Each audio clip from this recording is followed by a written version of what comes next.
আসসালামু আলাইকুম রহমতুল্লাহি ওয়াবারাকাতুহ। এই জিন পরীকে নিজের বন্ধু দোস্ত বানাইতে চান তাহলে অবশ্যই আপনি আমার এই ভিডিওটা শেষ পর্যন্ত দেখবেন।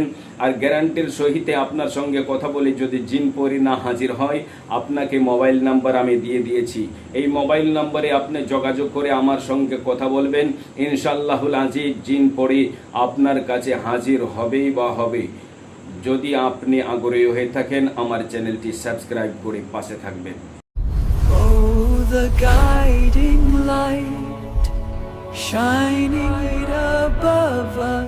প্যারে নাজরিন, আমার ভাই বন্ধুরা, আপনারা সর্বপ্রথম কি কাজটি করবেন, ঈশার নামাজ পড়লেন। ঈশা থেকে নিয়ে আরম্ভ করে বাবা আপনার ফজর পর্যন্ত এই টাইমের মধ্যে আপনাকে 7 বার কেবলমাত্র পড়তে হবে।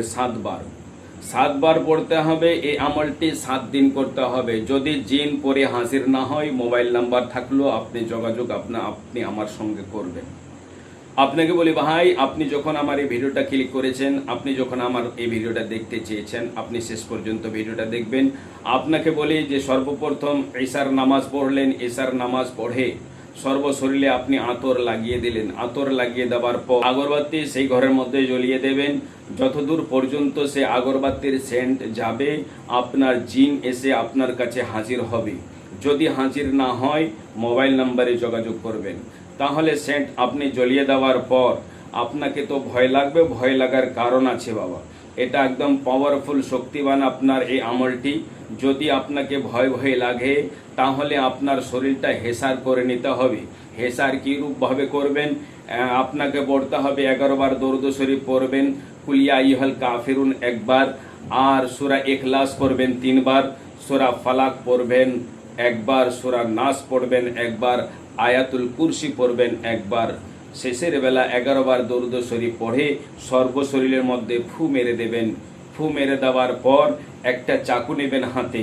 চাকু নিয়ে নেওয়ার পরে আপনি 11 বার দরুদ শরীফ পড়বেন, আয়াতুল কুরসি একবার, কুল ইয়া আইয়ুহাল কাফিরুন একবার, কুল হুয়াল্লাহ 3 বার, কুল আউযু বিরাব্বিল ফালাক একবার, কুল আউযু বিরাব্বিন নাস একবার।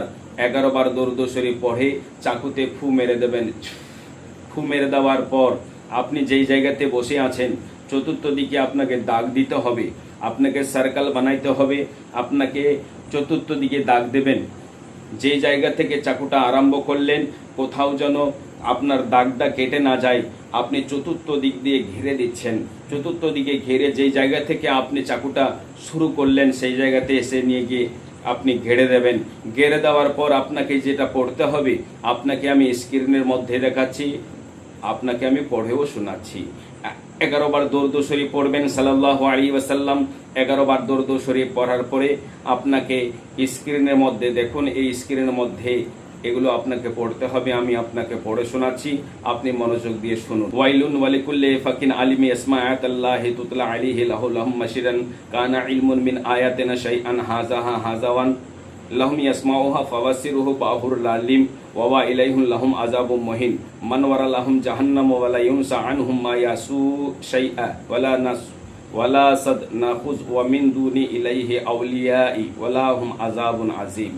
এইরূপভাবে আপনাকে যে পড়তে হবে, 7 বার পড়বেন। 7 বার পড়ে আপনার শেষের বেলা 11 বার দরুদ শরীফ পড়ে আজকের কাজটি হয়ে গেল। আপনি যে দিনের বেলা চলবেন ফিরবেন, শরীরের মধ্যে সেন্ট লাগাবেন, মুখটাকে দুর্গন্ধ করবেন না। কাঁচা পেঁয়াজ, কাঁচা রসুন খাওয়া যাবে না। তাই আপনি অবশ্যই কাঁচা রসুন, কাঁচা পেঁয়াজ থেকে বিরত থাকবেন। আবার আপনাকে যে কাজটি করতে হবে, দিনের মধ্যে একবার এই অক্ষরগুলিকে পড়তে হবে ভাই। তাহলে 7 দিন যখনই আপনি করে নেবেন, দেখবেন জিন পড়ে এসে হাজির হয়ে যাবে।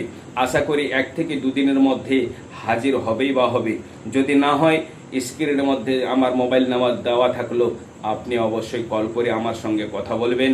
ইনশাআল্লাহুল আজিজ জিনের বাঁপ পর্যন্ত এসে হাজির হবে, পরীর বাঁপ পর্যন্ত হাজির হবে।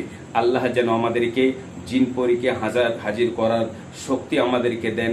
তার জন্য আমি ভাইদের জন্য আমি একটা চ্যানেল আগে খুলেছিলাম। এই চ্যানেলের মধ্যে সব কিছুই আছে। যদি দেখার ইচ্ছা থাকে, আপনি ক্লিক করে আপনি ওই চ্যানেলে যেতে পারেন, আনোয়ারুল 786।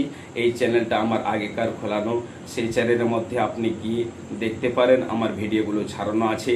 আর এইরূপভাবে প্রতিনিয়ত ভিডিও পাওয়ার জন্য আমার এই চ্যানেলটাকে সাবস্ক্রাইব করে, নতুন চ্যানেলটাকে সাবস্ক্রাইব করে আপনি পাশে থাকবেন। ফি আমানিল্লাহ, খুদা হাফিজ, আসসালামু আলাইকুম রহমতুল্লাহি ওয়া বারাকাতুহু।